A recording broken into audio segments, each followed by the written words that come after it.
वफाकी वजीर दाखिला ब्रिगेडियर रिटायर्ड एजाज अहमद शाह ननकाना साहब की अवाम के लिए कोरोना वायरस से बचाव के लिए खसूसी पैगाम और एहतियाती तदाबीर अख्तियार करने के लिए अपील कर रहे हैं। इस वास्ते तुहाडे कोल हाज़र होए हां कि ये जिहड़ी वबा साडे मुल्क विच फैल गई है, इनू किस तरह असी अपने आप की हिफाजत कर सकते हैं। पहली चीज़ तो मैं तुहानू ये दसना चाहना कि ये जिहड़ी वबा है पूरी दुनिया च फैली है, वो सिर्फ पाकिस्तान विच नहीं आई। असी दूसरे मुल्कों नालों साडी हालत माशाअल्लाह बहुत अच्छी है। और अगर असी तदाबीर जिहड़ियां कि गौरमेंट ने सानू दसियां ने अगर असी वो करिए तो मैनू पूरा यकीन है कि असी बहुत जल्दी इस वबा इस वायरस के उत्ते कंट्रोल कर सकांगे। अच्छा, हुण ये है कि सानू करना की चाहिए। सानू करना ये चाहिए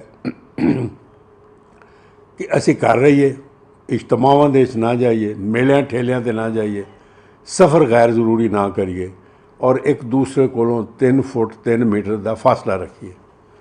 किसी आदमी नू जफ्फी ना पाइए, जफ्फी पा के मिलने का साढ़े बड़ा रिवाज है। अस्सलाम वालेकुम हथ ना मिलाइए, क्योंकि हाथ के जरिए एक आदमी तो दूसरे आदमी नू लग जाती। सो अगर असी ये सारी तदाबीर करने और उस तो बाद सानू ये चाहिए कि दिन के वक्त असी जितनी दफ़ा भी हो सके अपने हाथ धोइए। और हाथ धोने का तरीका है कि उन्होंने असी कम से कम 20 सैकेंड वास्ते असी अपने हाथ में धोते रहिए। दूसरा ये है कि जिहड़ा हाथ है साड़ा, असी उन्होंने अपने अखां ते ना लाइए, अपने होठों ते ना लाइए, नाके च ना लाइए, क्योंकि अगर ये साढ़े हत्थों दे विच वो जर्म हैं तो असी जिसले अपने हाथ मूँह दे उत्ते लावांगे तो वो जर्म तेज़ी दे नाल फैल जाएंगे। इस तो इलावा डिटोल लैके डिटोल दे विच सर्फ पा के तो उन्होंने बाल्टी दे विच सर्फ ते डिटोल पा के उन्होंने हिला के तो उस जिहड़ी वो पानी बनदा उहदे नाल जिहड़े दरवाज़ियां दे साडे हैंडल ने या चारपाइयां ने या जिथे असीं ज़्यादा हथ लाने हैं उन्होंने भी असीं ट्रीट करिए। ये सारी तदबीर करन दे बाद इंशाअल्लाह ताला मैनूं पूरा यकीन है कि असी इस बीमारी नूं बहुत जल्दी इनू फैलन तो रोक सकांगे।